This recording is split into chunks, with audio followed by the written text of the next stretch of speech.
What's up guys, Drew, Sales by Tomorrow, and today we're going to go into a very special episode of Sales Excellence where I'm going to teach you my techniques for battling objections and what really works. I call this smokescreen busting, the real objection handling. And I'm going to share with you today the exact methodology me and my teams have used to sell over 80 million annually and increase close rates by up to 100% when I work with AI automation agencies and other B2B agencies.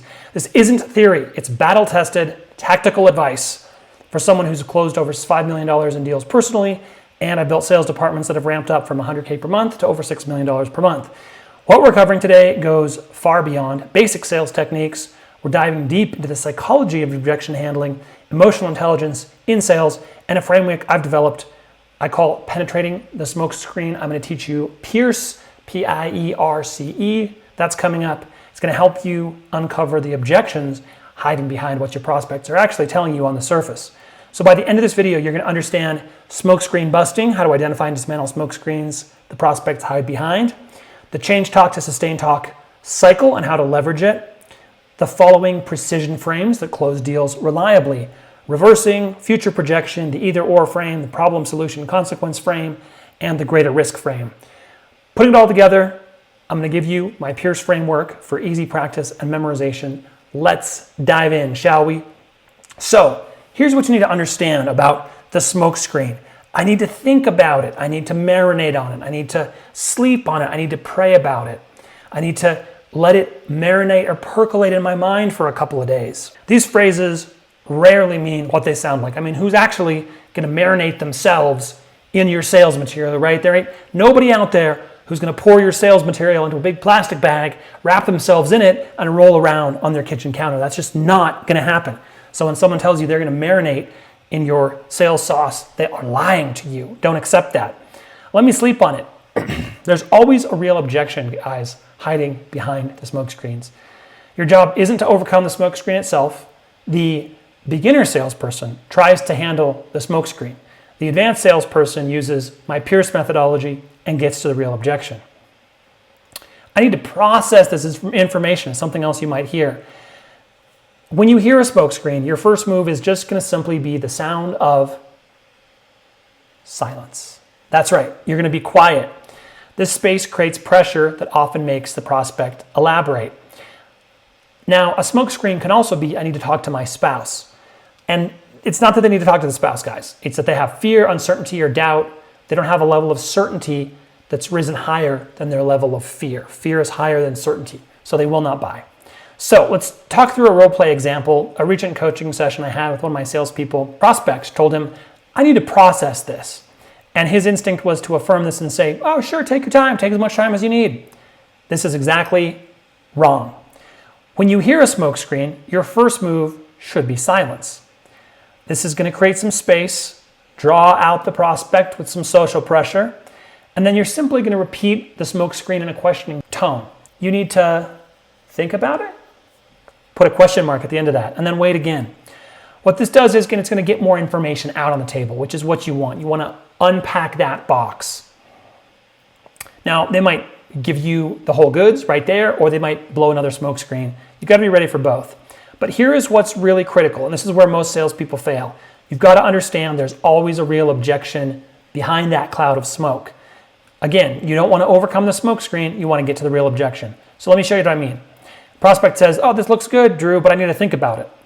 You're going to wait 3 to 5 seconds, and you're going to say, think about it? You're going to say, oh yeah, I just need to read through everything in detail again. And you can go back again, read through everything in detail. And the reason you're asking a questioning voice is in this context. Let's say you're walking your prospect through the agreement, through the contract. And they're like, oh yeah, I just need to go read this in detail off the call at a different later date. But that's illogical because they have you, who's the expert on the contract, they have the contract in front of them they're reading. So why would they need to go read it in detail some other time? So you might say, they might say, oh yeah, I just want to make sure I fully understand everything before committing. And you're going to say, I see. So, John, what specifically are you unsure about in this agreement? And he might say, well, I was just worried about whether I'll actually be able to find, investment properties that fit your criteria. Do you see what happened there? The real objection wasn't thinking about it. It was a specific fear about meeting criteria. Alex Hormozy says, fear doesn't exist in generalities, it only exists in specifics. And that's true. There is a specific thing your prospect is afraid is going to happen or not going to happen. So you need to handle that for them, with them, and say, hey, John, what are you most afraid of happening here? So that's what we're doing here. Now, I want to teach you guys about the change talk and the sustain talk cycle.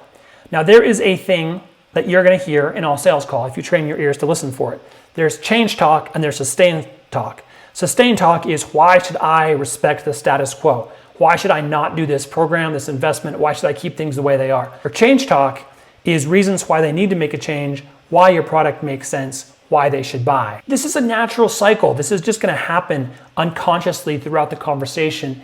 If you've got them talking, if they're not holding their cards close to their chest, you're going to hear them talking about all the reasons it would be good to make a change, all the reasons it wouldn't be good to make a change. And they'll go around in circles like that. That's why it's a cycle. The timing here is critical.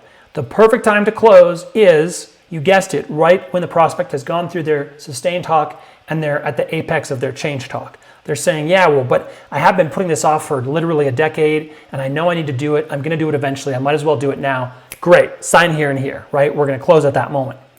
This cycle happens unconsciously, and if you listen carefully, you'll hear the prospect go back and forth between these two types of talk throughout the conversation. Let's break this down with a real example from a recent call. Prospect said, I just can't keep doing what I've been doing. It's not working. It's not sustainable. It's not scalable. That's pure change talk. He's explaining why he needs to make a change. But just a moment later, he said, but it's a lot of money. This is a different model. It's not what I'm used to. That's sustain talk. He's explaining why he should stay the same. If you wait too long, they're going to cycle back to sustaining talk and you'll be fighting an uphill battle again. But if they do, all is not lost. You just got to ask them questions that keep them moving around the circle until they get back to change talk again. And that's when you close. So here's how it sounds. I really need to find a solution for these high down payments. Traditional hard money loans require 20% down. That's killing my ability to scale. And you would say, I hear you. Sounds like our 100% financing could be exactly what you need. Are you ready to move forward so we can get you your first deal funded?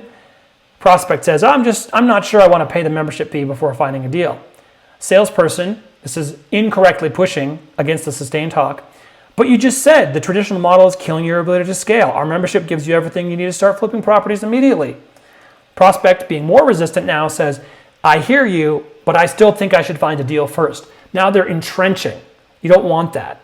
Typically in sales, the salesman is going to push, an inept salesman is going to push against the resistance, which has just caused the resistance to go deeper into the ground. You're going to entrench your prospect to the point that even he can't get himself out of it. Here's how you handle it correctly. I really need to find a solution for these high down payments. Traditional hard money loans require 20% down, killing my ability to scale. I hear you. So it sounds like you'd prefer to use our 100% financing to scale since it leaves money in your pocket. Is that right? Do I have that right? Yeah, well, it's just I'm not sure if I want to pay the membership fee before finding a deal. Now notice with this different response, we've triggered a different response from the prospect. Everything you say and do matters to the prospect. It's going to change the next line they're going to feed you. And that opens up the door for you to say, I totally get that, John. Let me ask you, what's plan B if you don't get the financing? How would you scale your business with the traditional model requiring 20% down on every transaction? John's going to say, well, I guess I'd have to save up more money or I'd find private investors, which could take months or even years. Salesperson, so you'd essentially be postponing your real estate business growth for potentially years when you're hoping to do 3 to 4 deals in the next 12 months? Prospect, well, when you put it that way, it doesn't sound so good. Beyond that, let's just take your approach. Let's say you do go out and find a deal. How will you know exactly that it fits our 100% financing model? I guess I could just calculate the numbers on my own. All right, you could, but you wouldn't have our calculators and our proprietary tools. So how are you going to be sure that your numbers are going to match our numbers? Look, John, the worst thing I want you to do is go out, find a deal with your own math, bring it to us, it doesn't fit our model, and then you're back to square one. I really would hate for that to happen to you. Prospect, when you put it that way, salesperson. So would it possibly make sense to become a member so you get access to the tools, the resources, the calculators, and then from there, that makes it easier for you to find the perfect deal that will absolutely fit our requirements the first time. Does that make more sense to you? I guess that makes more sense. So now you've closed the deal, or you've gotten to a position to where you can be closed. Instead of fighting the sustain talk directly, the salesperson asked questions that led the prospect back to their own change talk. Then, when the prospect is in the pocket, when they're in the change talk mode, salesperson moved the deal towards the close. Here's the key insight. Most salespeople are going to try to overcome objections whenever they appear, but they're missing the rhythm and the natural cycle. The perfect time to close is when the prospect has cycled themselves back into change talk and they're farthest away from sustained talk. All right, hope that helped. Now let's go into the strategy of reversing. I love this. This is something I've not seen taught anywhere else. So this is going to make a big difference in your objection handling. This is where you answer a question with a question that forces the prospect to reveal their real concerns. This is not just asking a question in response to a question that's obnoxious. You'll see there's a subtle difference here. By reversing the question, you discover a comparison point the prospect was using and you can address their actual concerns, and then you can reframe the comparison, show why their initial comparison is ignorant or misguided, and actually why a different comparison makes more sense. And then that allows you to change their perspective and get them on your page. So let's do an example so this makes more sense. Prospect, oh, what's the interest rate on your loans? Average salesperson, oh, our range is rate from 12 to 15% depending on the specifics of the deal. Prospect immediately disengages, wow, that's high, my mortgage is only 4%. Now watch a skilled salesperson handling the same interaction. Same first lines, what's the interest rates? Answer, that's a great question. I'll definitely cover our rates, but I'm just curious, which rates are you comparing to? Oh, well, my mortgage is around 4%.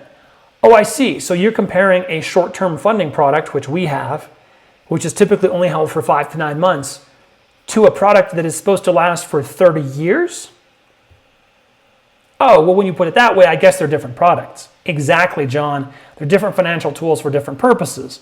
Our rates reflect a short-term maturity and 100% financing. What's most important is the total profit after expenses. That's really how you want to look at this. So if our clients are making $47,000 per flip, does the rate still seem concerning to you if you're making $47,000 at the end of the day? Now, see, when you reverse the question like this, you accomplish a few things. You discover the comparison point, you reframe the comparison to show it was invalid, and you shifted the focus to what actually mattered, which is the net profit.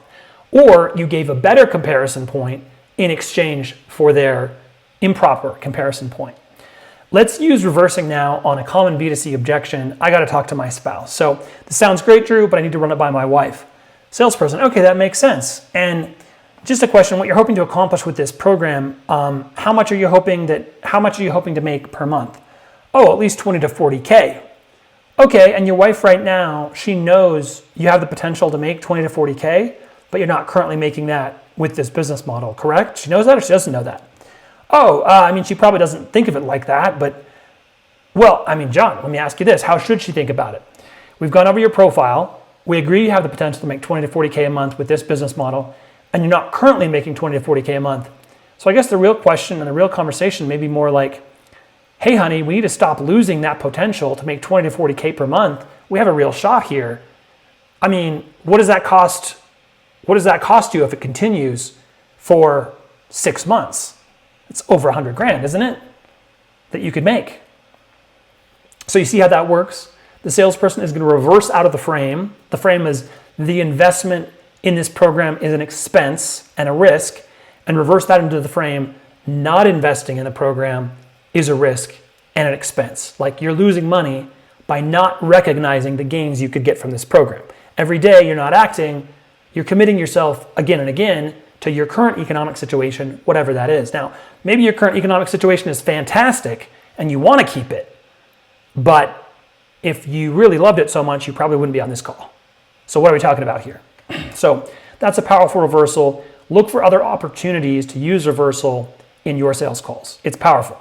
Now, let's dive into some more specific techniques that are going to help you address objections more effectively. Future projection questions. These are very powerful.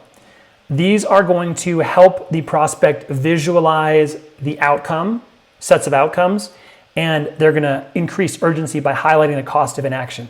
So for example, so what happens if you stay with your current model of doing business, John? I'm just curious. Play that forward 6 months. Where do you think you guys will be? 6 months from now, if you haven't started your first investment, what happens then?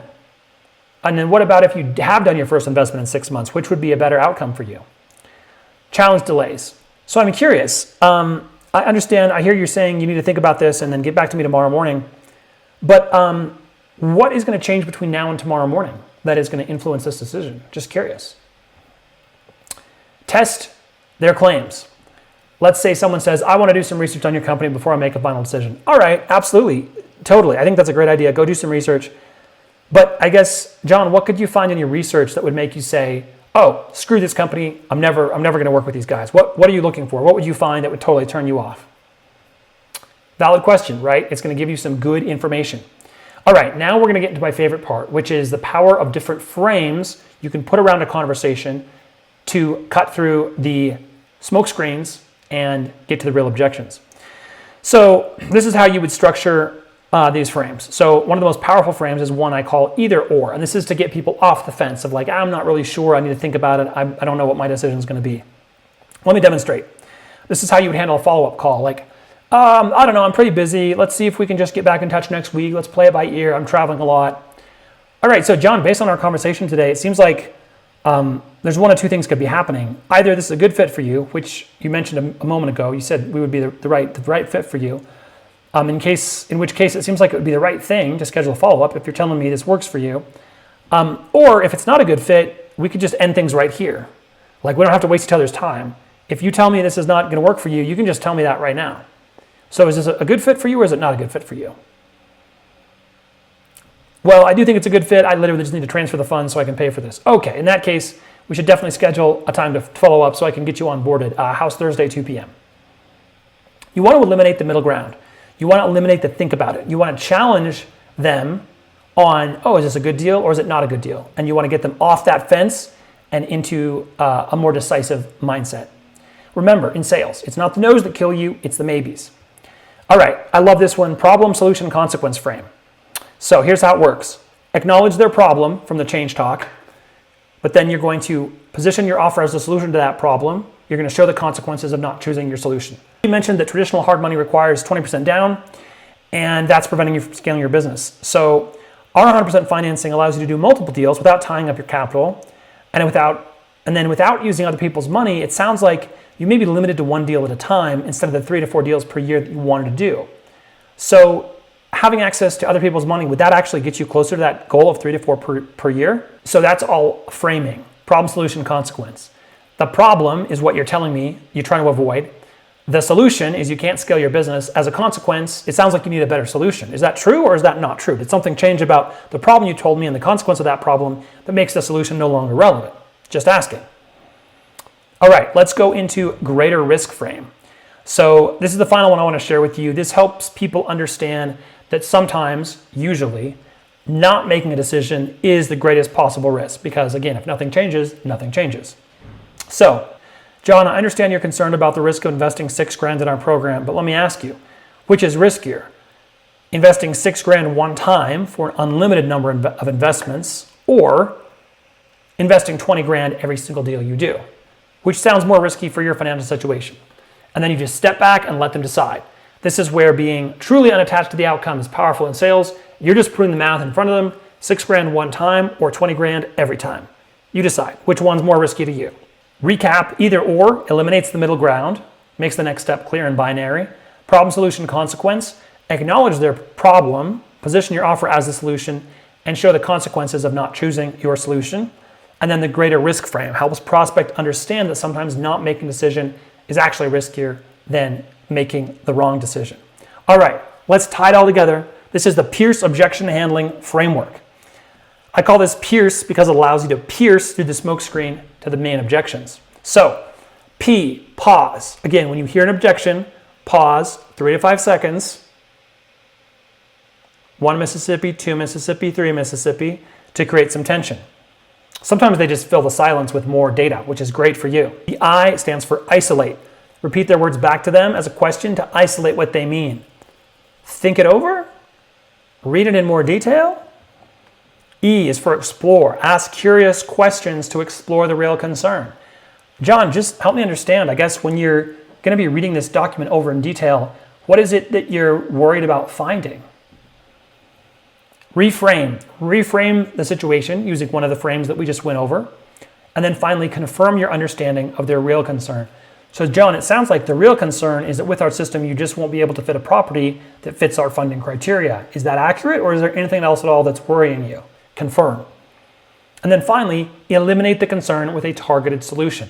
Well, John, the reason you're going to be able to find a property that fits within our investment criteria is we give you the software, we give you stacks of folders of properties that already do fit our criteria, and you already told me you're going to invest 10 hours per week searching for these properties. So in the next 90 days, I have a hard time imagining you would not find a single property. I guess, is that accurate? Am I thinking about this right? Or is there something I'm missing that would mean that you would very definitely miss finding a good property? Help me understand. The key, guys, is never to take the first objection, smokescreen, at face value. You need to dig deeper. Using these types of techniques, you need to get curious and look for the real concerns that are hiding behind the smokescreen. So let's bring it all together. I'm going to give you a demo of how Pierce looks in action, everything all together. So, prospect says, I need to talk to my partner before deciding. You need to talk to your partner before deciding? Isolating. Oh yes, we make all our financial decisions together. Another 1 to 2 second pause. I respect that. Now, just curious, John, what specific parts of our conversation today do you think will be most important to discuss with them? Exploring. We're exploring here. Well, mainly the cost and whether we'll be able to find deals that meet your criteria. I see. So your partner wasn't involved in this initial research into real estate investing? Exploring deeper. No, not really. This has been mostly just my project. Got it. Okay. So it seems like your real concern is that whether your partner will be on board with this investment. Now, what usually happens when you do bring new opportunities to your partner? Are they typically supportive of you making more money as a couple? Exploring even further. You guys got to do this in layers. It's not just one question. You might have to ask 2, 3, 4 questions. Oh yeah, usually she's supportive, but this is a bigger investment than I've ever made before. Okay, I understand. So let's look at it from another angle. Which do you think your partner would be more concerned about? Investing $6,000 in a system that helps you succeed, or watching you try to break into real estate without proper support and potentially losing much more than $6,000 on your first deal? Reframe. This is the greater risk frame. What's the greater risk? Another way you could frame this is, I totally get that. I guess, what do you think your partner would be more worried about? Investing $6,000 and maybe having to work a little bit harder than you thought to find that first deal, or maybe you go this alone and you find a bad deal, and next thing you know, you're $50,000 in the hole to get out of that property with your skin intact. Which would be worse? If you got in that situation, would you look back and kind of wish you'd taken the $6,000? Greater risk frame. They'd probably prefer I have proper support. Okay, so it sounds like your main concern is just making sure your partner sees the value in this investment the same way you do. Is that accurate? Confirm. That's a confirmation step. Oh yeah, that's exactly it. All right, well, given that is the case, John, do you think it would be helpful if I joined a quick call with both of you just to answer any questions she might have directly? Most of our clients find that's more efficient than trying to remember all of these details and then regurgitate it to their spouse. You could also, by the way, as soon as they bring up the spouse, just be like, oh yeah, no problem. You can call her right now. I'll wait. That works a lot of the time. But that's the full Pierce method applied to the spouse objection. So again, that is meant to take you from a surface level objection, understand the real concern, and address it specifically and thoroughly and eliminate their fear, increase their certainty, decrease their uncertainty. So let's summarize the video, guys. Again, this is not just theory, right? These are techniques and tactics that have generated $80 million in annual profits for my teams, increased close rate by 100%, generated a monthly profit of $6 million for a sales team of 150 people. We've covered a lot. Again, how to identify and penetrate the smoke screen, the change talk, the sustain talk cycle, precise questioning techniques, reversing, curiosity probes, future projection, powerful reframes, the either or frame, the greater risk frame, and the complete Pierce framework. Remember, objection handling isn't manipulation, guys. This is about decreasing their fear, addressing their fears realistically, and making sure they're making a good decision and they're not just running away, scared, because of course, we all know changing is scary. Far too often, you guys are letting prospects who could genuinely benefit from your product or service end up not buying because of their fears, their uncertainties, misunderstandings of your product. And you never address those fears and uncertainties and misunderstandings. Your job is to help them get past these barriers. That is your moral obligation. So if you guys found this valuable, consider subscribing, leave a like, a thumbs up. Go ahead down in the comments and ask me any questions you have. I'd be happy to do more videos specifically tailored to the problems you're having in sales right now. And I'm going to be doing more videos soon about high performance sales culture, building sales playbooks that convert, and creating a great sales team that everyone feels happy to be part of and proud to be part of. Thanks for watching, guys. I appreciate your time. And remember, behind every objection and smokescreen is a real concern from a real human that you should address logically. I'll talk to you guys on the next one. Cheers.